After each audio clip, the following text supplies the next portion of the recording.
a rusher standpoint, they do a good job of staying square and just moving their feet. So that's when you got a guy that moves his feet, that makes it hard for us. He does a good job of staying in front of you and things like that. So on us, on our end, you just kind of, from that perspective, you want to try and make them stop their feet, get them to kind of be stuck in the mud a little bit, and use our quickness and athleticism to try to get around them, whether that's power, speed, around edges, all that kind of stuff. That's kind of the basis of it. Greg was talking about that they use a multiple number of techniques. I think you're referring to some of that now. But obviously the quarterback is something to get out of the pocket too. When you have a variety of techniques and a quarterback that's a moving target, how much more difficult does it make it?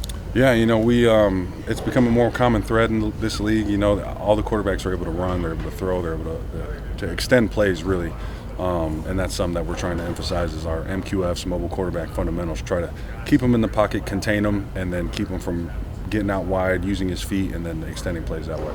This team has been in the playoffs now 6 years in a row. Haven't gotten to where you wanted to yet. How do you have the outcome be different this year without getting away from all those things that have made you so successful in the regular season? Yeah. It's obviously a change of tempo, a change of pace now that we're here, but we try to be as consistent as possible, and I think that's the one big emphasis for us is that we've made it to this point. There's no reason to change. There's no reason to add some secret recipe, add some whatever it may be. What we've been doing is good enough, and just keep harping on those details, keep harping on our all those fundamentals and things we always do, and that'll lock us in for the game. How hard is it to keep believing that, after a number of years where it just hasn't worked out yet? I think we've fallen short in the playoffs a couple times, obviously, but we've won enough games to where we know what our formula is, and we know that it can be successful, and it's a matter of execution.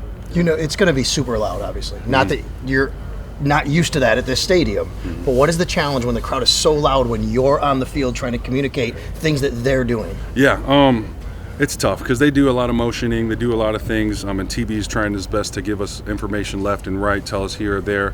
But yeah, that's definitely a factor. We have such great fans and such a great crowd that they make it such a fun atmosphere to be around, but it does make it hard for us to communicate. So, a lot of hand signals, a lot of touching and just talking, like that's stuff that'll help us dial in and make sure we're all on the same page. Back to the quarterback. I know it's 17 games and they're not really rookies anymore, but he's never been in this circumstance in the playoffs. Yep. Is there any special focus, especially early in the game, to get him off his game right away as best you can to sort of set a tone for this one, since it's not a guy who's got a lot of experience in these situations? The answer for that, I feel like, is simple. Just hit him early. Hit him often.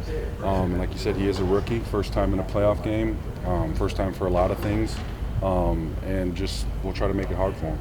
You mentioned Terrel Bernard. Obviously, last year he missed, a playoff game.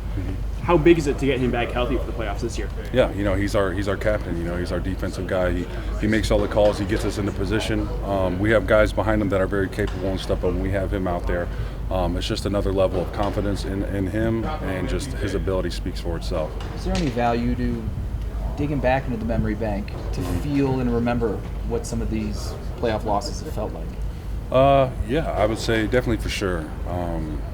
The feeling of losing is never good, and it's hard to get rid of that, and I've been a part of some of those big losses here, and you kind of know what you did then, like learning from your mistakes, learning from your past failures and things like that. So we know more so the mindset and things like that, how to conduct ourselves before the game to be prepared for the game and be all right with the outcome, because we're able to put all of our effort into it.